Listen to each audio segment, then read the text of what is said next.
Ko te waipuke tētahi o ngā raru nui, ka pā ki te marae o Mahimaru i te awa nui. Kei te taha o te marae te awa o whangatāne e rere ana. E mahi nui ana ngā tāngata o te marae ki te whakaruru hau i te whenua me te whare nui i te wā o te āwha. Kua whai pūtea i te tarahiti o ngā taonga o Ngāi Takoto, mā roto atu i te tūwā papa Māori Climate Platform. Mā tēnei pūtea e tautoko ai i tā te marae o Mahimaru me tā te marae o Waimanoni whakatū rautaki mo te huringa o te āhuarangi. Koinei te whenua katu te marae o Mahimaru. Ki tōna taha rere ai te awa o whangatāne. Ko te mea e tino whakararuraru ana i a mātou o tēnei haukainga o Mahimaru, ko ngā wā e waipukengia ana te whenua.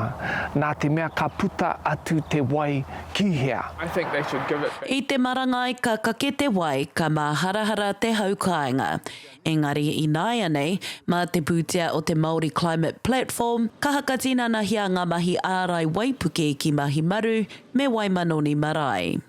He utu nui ki te tiki atu i ngā mihini, hei aku i te whenua, hei keri i ngā waikiri.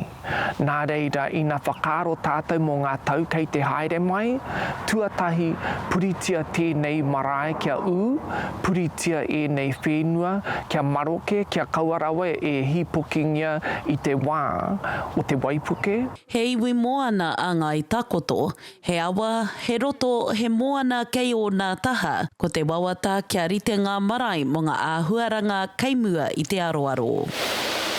Me manawaroa tātou, kia eke ki tētahi taumata rereke, kia kaua mātou e āwangawanga, engari me whakapau wera, kia tutuki mātou i ngā wawata nui o ngā hapu me ngā whanaunga o te kāinga nei. Ina pēnei tonu te āhua o te āhuarangi, ka toko te pātai, me noho tonu te marae ki te taha o te awa. Ina titiro koe ki ngā wāhi, e mea nei ko te urupā, e mea nei ko te marae, kei te taha tonu o te awa. Te rā pea ka haere mai te rā, ka whakaarohia te haukainga. E tika ana kia neke, tino aroha e nā whakaaro.